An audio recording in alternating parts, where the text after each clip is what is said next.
ನಮಸ್ಕಾರ ವೀಕ್ಷಕರೇ, SR Kannada TV ಚಾನಲ್ಗೆ ಸ್ವಾಗತ. ನಾವು ನಿಮ್ಮ ಜ್ಯೋತಿಷ್ಯ ರತ್ನಾಕರ ಪಂಡಿತ್ ಗಣಪತಿ ಭಟ್ ಗುರುಜಿ. ವೀಕ್ಷಕರೇ, ಇವತ್ತಿನ ಸಂಚಿಕೆಯಲ್ಲಿ ಮೀನರಾಶಿಯವರಿಗೆ ಶತ್ರುಫಲದ ಬಗ್ಗೆ ತಿಳಿದುಕೊಳ್ಳೋಣ. ಜಾತಕಗಳ ಪ್ರಕಾರ ಗ್ರಹಗತಿಗಳ ಸ್ಥಾನಮಾನದಿಂದ ಮೀನರಾಶಿಯವರಿಗೆ ಶತ್ರುಫಲ, ಶತ್ರುದೃಷ್ಟಿ, ಶತ್ರುಕಾಟಗಳ ಬಗ್ಗೆ ತಿಳಿಯಬಹುದು ಮತ್ತು ಜಾತಕಗಳ ಗ್ರಹಗತಿಗಳ ಸ್ಥಾನಮಾನದಿಂದನೇ ಪರಿಹಾರ ಕೂಡ ಇದಕ್ಕೆ ತಗೋಬಹುದು ನಾವು. ಹಾಗೆಯೇ ಈ ಮೀನರಾಶಿಯವರಿಗೆ ಮೊದಲ ಶತ್ರು ಅಂದರೆ ಅವರ ನಂಬಿಕೆ. ಅಪಾರವಾಗಿ ಹಿಂದೆ ಮುಂದೆ ನೋಡಿದೆ ಕೆಲವೊಬ್ಬರನ್ನ ನಂಬಿಬಿಡ್ತಾರೆ, ಬಹಳ ವಿಶ್ವಾಸಿಯಾಗಿ ನಂಬಿಬಿಡ್ತಾರೆ. ಅವರು ಒಳ್ಳೆಯವರು ಕೆಟ್ಟವರು ಅಂತ ಯೋಚನೆ ಮಾಡಲ್ಲ, ನಂಬಿ ಶತ್ರುತ್ವವನ್ನು ಸೃಷ್ಟಿ ಮಾಡ್ಕೊತಾರೆ ಮೀನರಾಶಿಯವರು.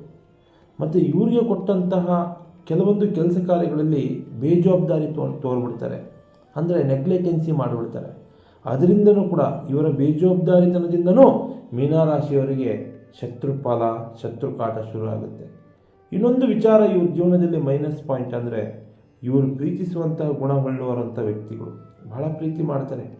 ಕುಟುಂಬಸ್ಥರನ್ನು, ಸ್ನೇಹಿತರನ್ನು, ಸಂಬಂಧಿಕರನ್ನು ಎಕ್ಸೆಟ್ರಾ ಯಾರನ್ನೇ ಆಗಲಿ, ಯಾರನ್ನ ಪ್ರೀತಿ ಮಾಡ್ತಾರೋ ಅವರೇ ಕೆಲವೊಂದು ಸಮಯದಲ್ಲಿ ಶತ್ರುಗಳಾಗಿ ಕಾಡಾಟ ಮಾಡ್ತಾರೆ. ಮೀನರಾಶಿಯವರಿಗೆ ಎಚ್ಚರದಿಂದಿರಿ. ನಿಮ್ಮ ಪ್ರೀತಿ, ವಿಶ್ವಾಸ, ನಂಬಿಕೆಯೇ ನಿಮಗೆ ಮೊದಲ ಶತ್ರು ಅಂತ ನಾವು ಹೇಳ್ಬೋದು. ಹಾಗೆ ಈ ಒಂದು ಮೀನರಾಶಿಯು ಜಲತತ್ವಕ್ಕೆ ಸೇರಿದ ರಾಶಿಯಾಗಿರುತ್ತೆ.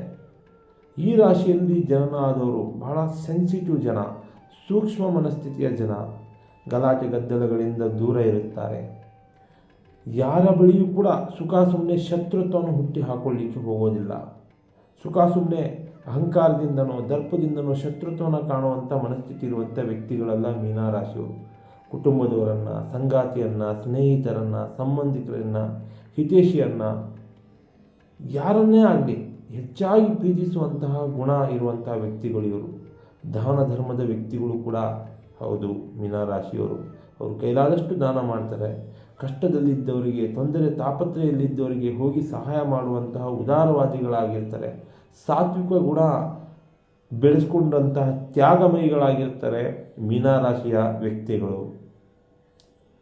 ಕೆಲವೊಂದು ಸಮಯದಲ್ಲಿ ನಿಮ್ಮ ಒಳ್ಳೆತನದ ಮನಸ್ಥಿತಿಯನ್ನು ಹಾಗೂ ನೀವು ನಂಬುವಂತಹ ಗುಣವನ್ನು ಕೆಲವೊಬ್ಬರು ದುರುಪಯೋಗ ಪಡಿಸಿಕೊಳ್ಳಬಹುದು. ಇದರಿಂದ ಕಷ್ಟ ನಷ್ಟದ ಸಮಸ್ಯೆಗಳಿಗೆ ನೀವು ಸಿಕ್ಕಾಕೊಂತೀರಾ ಮೀನರಾಶಿಯವರು. ಆವಾಗ ನಿಮಗೆ ಶತ್ರುತ್ವ ಬರುತ್ತೆ ಪರರಿಂದ. ಮೂಲವಾಗಿ ಜಾತಕಗಳ ಪ್ರಕಾರ ಹೇಳಬೇಕಂದ್ರೆ ಬುಧ ಮೀನರಾಶಿಯವರಿಗೆ ಶತ್ರು ಸ್ಥಾನವಾಗಿರುತ್ತೆ, ಅಂದರೆ ಶತ್ರುಗ್ರಹವಾಗಿರುತ್ತೆ. ಬುಧ ಇಲ್ಲಿ ಬುದ್ಧಿಗೆ ಕಾರಕನಾಗಿರ್ತಾನೆ. ಬುದ್ಧಿ ಸೀಮಿತ ಕಳ್ಕೊಂಡಾಗ ಮಾತ್ರ ಅನಾಹುತಿಗೆ ಈಡಾಗ್ತೀರಾ ಮೀನರಾಶಿಯವರು. ಆಸೆ ಆಕಾಂಕ್ಷೆಗಳಿಂದ, ಪ್ರೀತಿ ವಿಶ್ವಾಸದಿಂದ, ನಂಬಿಕೆಯಿಂದ ಆತ್ಮೀಯರನ್ನು ಅಥವಾ ಹಿತೈಷಿಗಳನ್ನು ಅತೀಶವಾಗಿ ನಂಬಿಬಿಡ್ತೀರ. ನಿಮ್ಮ ಬುದ್ಧಿನ ಸೀಮಿತ ಕಳ್ಕೊಂಡು, ಯಾವಾಗ ನಿಮ್ಮ ಬುದ್ಧಿ ಸೀಮಿತ ಕಳ್ಕೊಳ್ಳುತ್ತೋ ಅದನ್ನು ದುರುಪಯೋಗ ಪಡಿಸ್ಕೊತಾರೆ ಅಥವಾ ನಿಮ್ಮನ್ನು ಅವರ ಉದ್ದೇಶಕ್ಕೆ ಬಳಸ್ಕೊತಾರೆ. ಪ್ರತ್ಯಕ್ಷವಾಗಿ ಪರೋಕ್ಷವಾಗಿ ನಿಮಗೆ ಶತ್ರುಬಾಧೆ ಶುರುವಾಗುತ್ತೆ, ಶತ್ರುಕಾಟ ಶುರು ಆಗುತ್ತೆ. ಇದರಿಂದ ನೀವು ಅವಮಾನಕ್ಕೂ ಗುರಿ ಆಗ್ತೀರಾ, ಎಚ್ಚರದಿಂದಿರಿ. ಹಾಗೆ ಜಾತಕದಲ್ಲಿ ಈ ಮೀನರಾಶಿಯವರಿಗೆ 6, 8, 12ನೇ ಮನೆಯನ್ನು ಶತ್ರುಸ್ಥಾನ ಅಂತ ಕರಿತೀವಿ. 6ನೇ ಮನೆಯಲ್ಲಿ ಬುಧನಿದ್ದರೆ ಅನ್ಯರಿಂದ ಅವಮಾನಕ್ಕೆ, ಅಪರಿಚಿತರಿಂದನೋ ಸ್ನೇಹಿತರಿಂದನೋ ಸಂಬಂಧಿಕರಿಂದನೋ ಅಪಮಾನ ಅವಮಾನಕ್ಕೆ ಗುರಿಯಾಗ್ತೀರಾ. ಕೆಲಸ ಕಾರ್ಯಗಳಲ್ಲಿ, ವ್ಯಾಪಾರ ವ್ಯವಹಾರಗಳಲ್ಲಿ ಸುಖ ಸುಮ್ಮನೆ ನಿಮಗೆ ತೊಂದರೆ ಕೊಡಲು ಶುರು ಮಾಡ್ತಾರೆ. ನಿಮ್ಮ ತೇಜೋವಧೆ ಮಾಡ್ತಾರೆ. ನಿಮ್ಮನ್ನೇ ಬುದ್ಧಿಹೀನರಾಗಿ ತಿರುಗುವಂತೆ ಮಾಡಿಬಿಡ್ತಾರೆ ಜನ.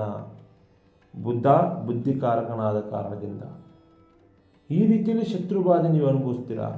ಇಂತಹ ಸಮಯದಲ್ಲಿ ಮೀನರಾಶಿಯವರು ಯಾರಿಗಾದರೂ ಹಣಕಾಸಿನಲ್ಲೋ ವ್ಯಾಪಾರ ವ್ಯವಹಾರಗಳಲ್ಲೋ ನಂಬಿದ್ದರೆ ಅವ್ರಿಗೋಸ್ಕರ ನಿಮ್ಮಲ್ಲಿರುವಂತಹ ಸೌಕರ್ಯಗಳನ್ನೆಲ್ಲ ಕಳ್ಕೊತೀರಾ. ಕಡೆಗೆ ನೀವು ಸಾಲಗಾರರಾಗ್ತೀರಾ. ಇದು ಒಂದು ಶತ್ರುಬಾಧೆ ಮೀನರಾಶಿಯವರಿಗೆ, ಎಚ್ಚರಿಕೆಯಿಂದಿರಿ. ಇನ್ನು 8ನೇ ಮನೆಯಲ್ಲಿ ರವಿಚಂದ್ರರಿದ್ದರೆ, ಜಾತಕದಲ್ಲಿ 8ನೇ ಮನೆಯಲ್ಲಿ ರವಿಚಂದ್ರರಿದ್ದರೂ ಕೂಡ ನಿಮಗೆ ಕೊಡುವ ಕೆಲಸ ಕಾರ್ಯಗಳಲ್ಲಿ ನಿಮ್ಮ ಬೇಜವಾಬ್ದಾರಿತನದಿಂದ ಜವಾಬ್ದಾರಿಯುತವಾಗಿ ಆ ಕೆಲಸ ಕಾರ್ಯಗಳನ್ನ ನೀವು ನಿರ್ವಹಿಸದೆ ಇದ್ದಕ್ಕಿದ್ದ ಹಾಗೆ ಅವಮಾನಕ್ಕೀಡಾಗ್ತೀರಾ. ನಿಮ್ಮ ತೇಜೋವಧೆ ಮಾಡಲಿಕ್ಕೆ ಶುರು ಮಾಡ್ತಾರೆ. ಇಂಥ ಕೆಲಸ ನಿಮ್ಮ ಕೈಯಲ್ಲಿ ಮಾಡಲಿಕ್ಕಾಗಿಲ್ಲ ಅಂತ. ಆಗ ನೀವು ಸಡನ್ಲಿ ಕೋಪಿಷ್ಠರಾಗ್ತೀರಾ. ಇಂಥ ಸಮಯದಲ್ಲಿ ನಿಮ್ಮ ಮನಸ್ಸಿಗೆ ಕಾರಕನಾದಂಥ ಚಂದ್ರನಿಂದ ಸೋಮಾರಿತನ ಹೆಚ್ಚಾಗುತ್ತೆ, ಲೇಜಿ ಆಗ್ತೀರಾ. ನೀವು ಸೋಮಾರಿತನಕ್ಕೆ ಗುರಿಯಾಗಿದ್ದಾಗ ಚಂಚಲತೆ ಹೆಚ್ಚಾಗುತ್ತದೆ, ಒಂದು ಕಾನ್ಫಿಡೆನ್ಸ್ ನಿಮ್ಮ ಮೇಲೆ ನಿಮಗೆ ಇರಲ್ಲ. ಅವಾಗೇನಾಗ್ತದೆ, ಕುಟುಂಬದಲ್ಲಿ ನಿಮ್ಮ ಬೆಲೆ ಕಡಿಮೆ ಆಗುತ್ತೆ, ಕುಟುಂಬದವರೇ ನಿಮಗೆ ಶತ್ರುಗಳಾಗ್ತಾರೆ. ಸಂಬಂಧಿಕರು, ಮಕ್ಕಳು, ಸಂಗಾತಿ ಅಥವಾ ಪತಿ ಪತ್ನಿ ಯಾರೇ ಇರ್ಬೋದು, ಇದ್ದಕ್ಕಿದ್ದಂಗೆ ನಿಮ್ಮ ಮೇಲೆ ಶತ್ರುತ್ವ ಸಾಧಿಸ್ತಾರೆ. ಇದ್ರ ಬಗ್ಗೆ ಎಚ್ಚರಿಕೆಯಿಂದಿರಬೇಕಾಗುತ್ತೆ.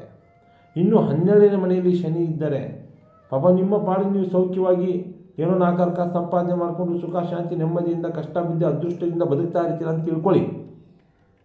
ಇದನ್ನು ಸಹಿಸ್ಕೊಳ್ಳೋಕ್ಕಾಗದಿರುವಂತಹ ಜನ, ಹಣಕಾಸಿನಲ್ಲಿ ವ್ಯಾಪಾರ ವ್ಯವಹಾರದಲ್ಲಿ ನೀವು ಸದೃಢವಾಗಿರೋದನ್ನ ಸಹಿಸ್ಕೊಳ್ಳೋಕ್ಕಾಗದಿರುವಂಥ ಜನರಿಂದ ಅಥವಾ ನಿಮ್ಮ ಒಡನಾಡಿಗಳಿಂದ ನಿಮ್ಮ ಏಳಿಗೆ ಪ್ರಗತಿ ಮೇಲೆ ಮಾಟ ಮಂತ್ರ ದೃಷ್ಟಿ ಶಾಪ ಕರ್ಮ ಅನ್ನುವಂತಹ ಶತ್ರುಬಲ ಶುರು ಆಗುತ್ತೆ. 12ನೇ ಮನೆಯಲ್ಲಿ ಶನಿ ಇದ್ದಾಗ ಇದ್ರ ಬಗ್ಗೆಯೂ ಸ್ವಲ್ಪ ಎಚ್ಚರಿಕೆಯಿಂದಿರಬೇಕು, ಬಹಳ ಎಚ್ಚರಿಕೆಯಿಂದಿರಬೇಕು. ದೃಷ್ಟಿದೋಷ ಹೆಚ್ಚಾಗುತ್ತೆ, ಶತ್ರುಕಾಟ ಹೆಚ್ಚಾಗ್ತದೆ, ತಾಂತ್ರಿಕ ಪ್ರಯೋಗ, ನಕಾರಾತ್ಮಕ ಶಕ್ತಿಗಳ ಪ್ರಯೋಗ ಹೆಚ್ಚಾಗುತ್ತೆ 12ನೇ ಮನೆಯಲ್ಲಿ ಶನಿ ಇದ್ದಾಗ. ಅದು ಕೂಡ ಶತ್ರುಬಾಧನೆ. ಇಂಥ ಶತ್ರುಕಾಟಕ್ಕೆ ಶತ್ರುಬಾಧೆಗೆ ನೀವೇನಾದರೂ ಮೀನರಾಶಿಯವರು ಒಳಗಾಗಿದ್ದರೆ ದಯವಿಟ್ಟು ದುರ್ಗಾ ಯಂತ್ರಗಳನ್ನ ಧಾರಣೆ ಮಾಡಿ, ದುರ್ಗಾ ಹೋಮಗಳಲ್ಲಿ ಭಾಗಿಯಾಗಿ, ದುರ್ಗಾ ಸ್ತೋತ್ರಗಳನ್ನು ಪಠನೆ ಮಾಡಿ.